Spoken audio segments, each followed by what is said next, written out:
You are in for a treat. Lots of special guests in this episode. Hey, hi. Hi! Look at us! We're on the vlog again! Famous. Alright, so I just got off the phone with Nicole and Robin and feeling energized and love that. We have a monthly catch up for an hour. It's 6 a.m. my time, so you can see the value that it brings to my life. But this is where it comes into mentors and coaches and the value of seeking one yourself or creating those opportunities within the employee experience or the solutions and the initiatives that you're putting forward into an organization. At the time, I was craving connection with like-minded humans, and I didn't actually know them. We were just connected on LinkedIn. I saw they were in the industry, similar, didn't know anything about them. But I was seeking connection, and I thought they seem like good human beings, and they're out there trying to do good things for themselves and others. And so that was enough for me to send a LinkedIn message, not really knowing what they're about, and just saying, hey, I'm looking for this kind of connection. This is how I think we could spend our time. Does this interest you? And then ever since, for the last 2+ years, we've connected every month, pretty much, without missing many. For the hour, have a chat. It's just an opportunity to, well, just express things that might be going on, seek input, celebrate each other. I feel like the three of us do that really, really well, which is beautiful. And I always come away really energized after that. I anticipate them and I'm excited to have those sessions with them. Like I'm disappointed if we can't make them work. I know the value they bring. I set a little intention for myself if I've been working on something or I want their insight. I know that they have so many capable skills, and basically, even if they didn't have skills or mindset, what I do know is they have a different perspective to mine. So that's another part too. So just reach out. You never know where it's going to go in terms of mentors and stuff. Ask. I didn't know them. I just said, this is what I'm craving. Maybe you're craving it too. And it's worked out. If it didn't work out, you just do the same thing for more people. But the second thing is around that feedback and what would I call it? So if I think about LinkedIn and places to learn and be exposed and inspired and look for different perspectives, I actually don't find that on any of the platforms. So I don't watch what's going on in my LinkedIn feed or anything like that. And the reason is and there's phenomenal stuff out there, so it's not about that. But if I listen to that stuff, it takes me away from listening to my true self and what my values and my beliefs and my journey and my philosophies and the things that I've experimented with as a practitioner and a human. And I know then if I pay too much attention to that for a perspective, the feed, I start to think like that. There's a slight variation in I want inspiration, I want perspectives to push and challenge me, but I don't want to be influenced to be the same as others.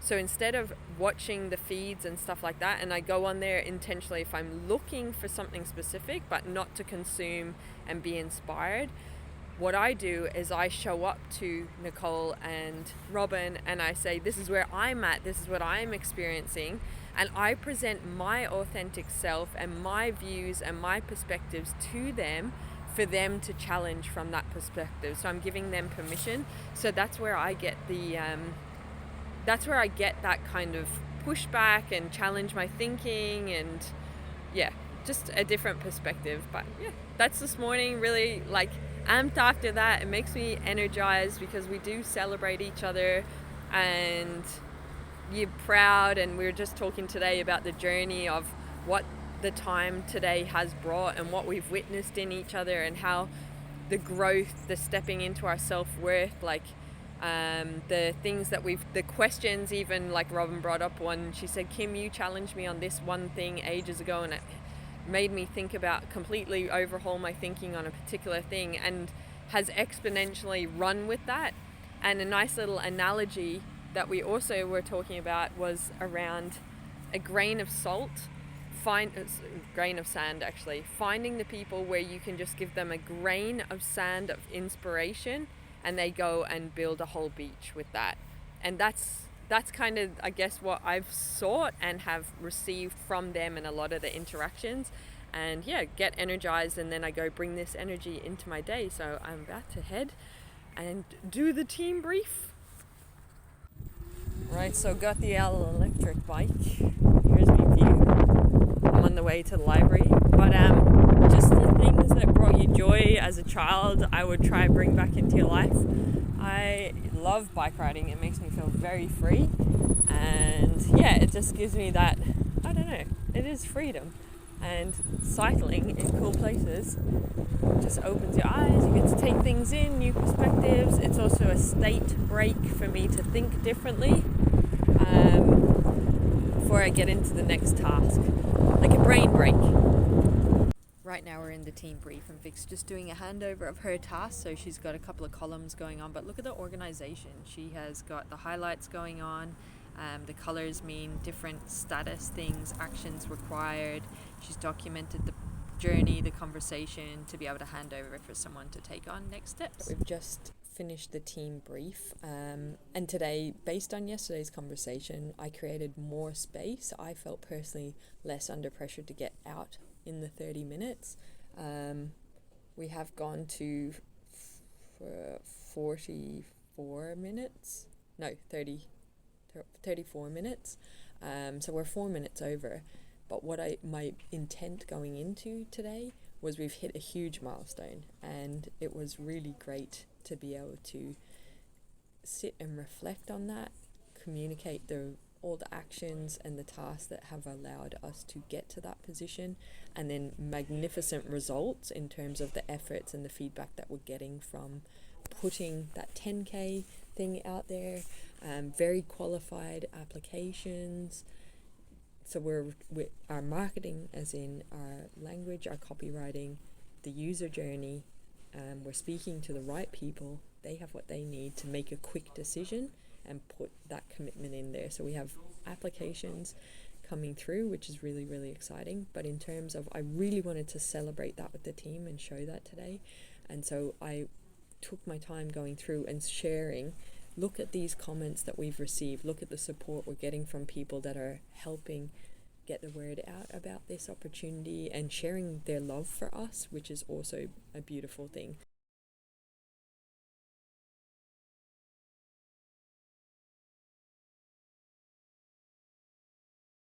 So we really sat in that, or I felt like I was sitting in it. Normally I'd just be like, it's great, blah, blah, blah. So that permission yesterday in the conversation to allow it to extend so everyone has clarity was good from my perspective. And then what you see is Vic's handover, that color coding, knowing the journey, who's doing what. That allowed us to prioritize tasks.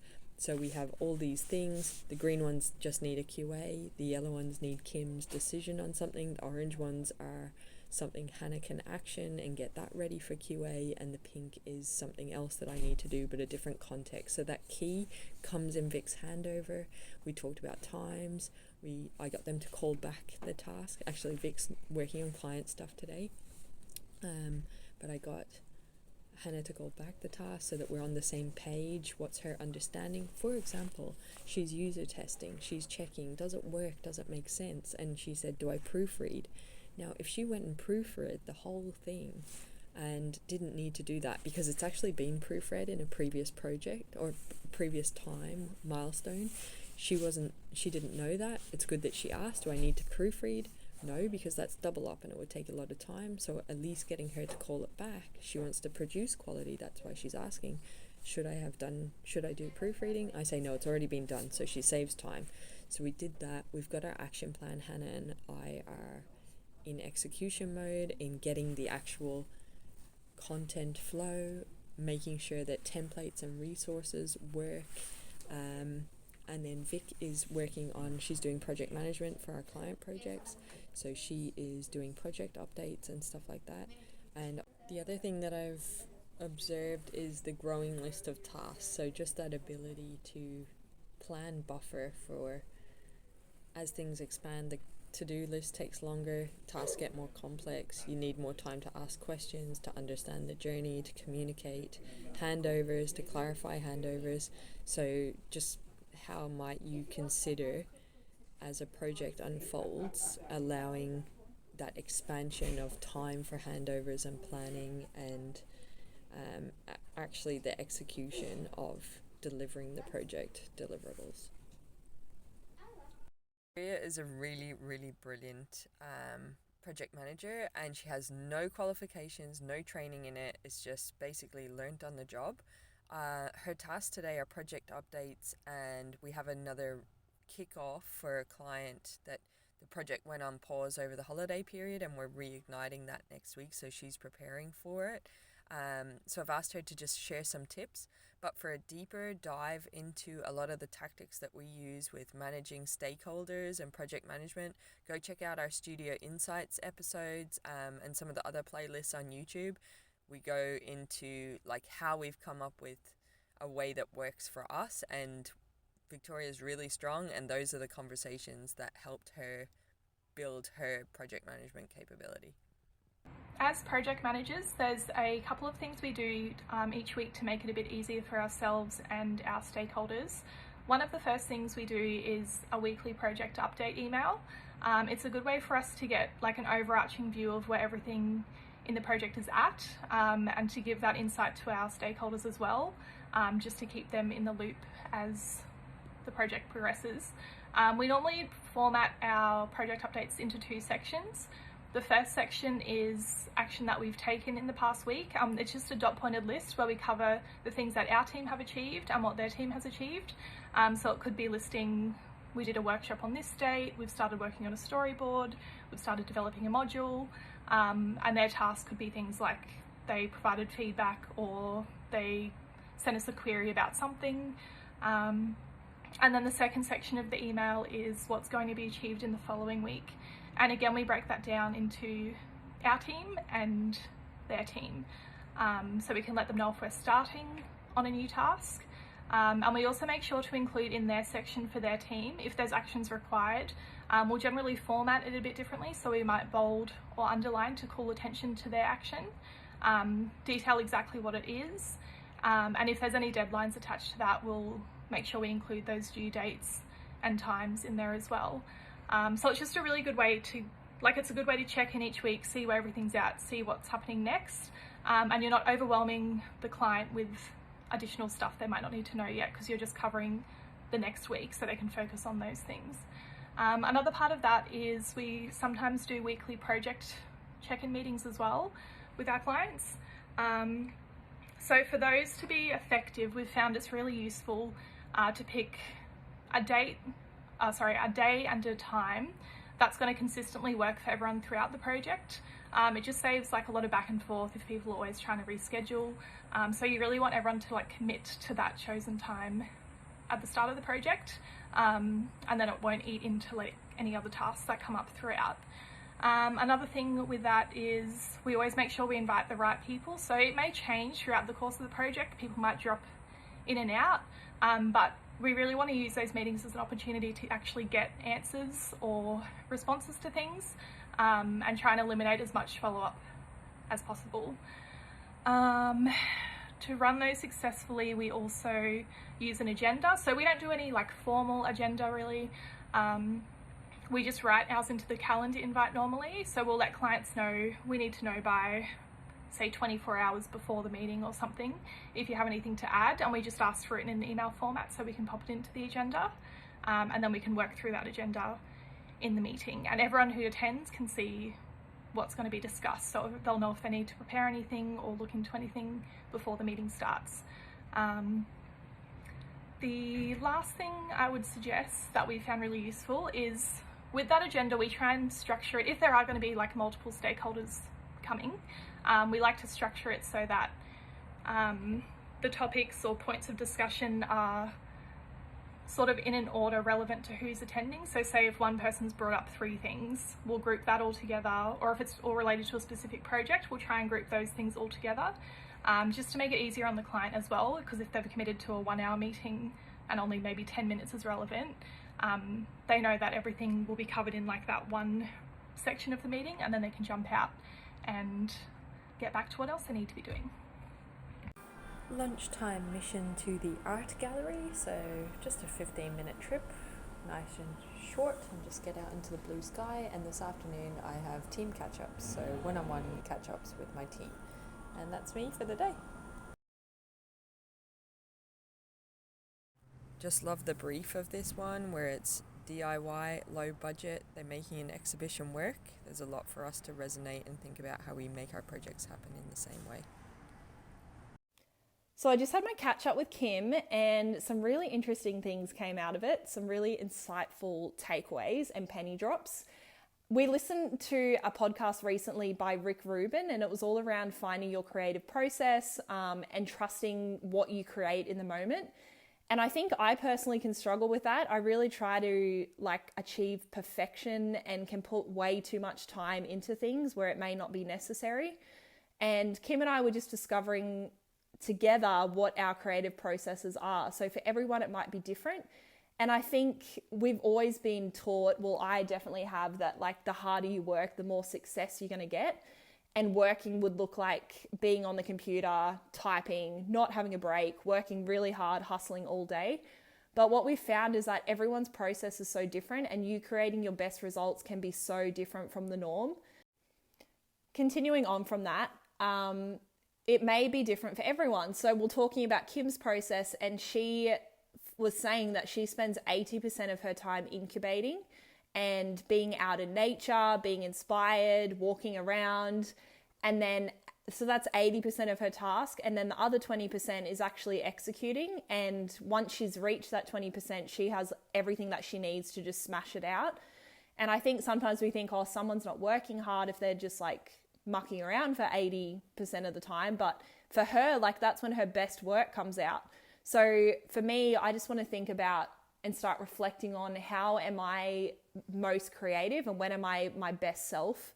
And for me, I think it's not getting into that hustle sort of mode where I don't stop and think, I don't see red flags. I'm just go, go, go. So I'm going to really try and reflect on that and improve that. Holy moly. How incredible are those two women, Victoria and Hannah? Holy shit, look at that. Reflection, application, the articulation, the compassion, the care, the skills, the brains, the hearts. That is phenomenal. There is something in that one-on-one catch-ups, 1 hour every week, make space for them. Y'all gotta dissect the power of that, the impact that has on me as a leader in our studio, the client solutions that we're working on, having conversations like that, having wonderful human beings do that. Y'all need to make that happen. P.S. That is why we are doing the onboarding bootcamp. We want to teach people to create better onboarding experiences so they can have the employee experience that we have in our team, to set up the systems and structures and the conversations and the conversation prompts and that journey for people to have that kind of impact and the culture that you see playing out that we have, which is very special, but also very, very, very achievable.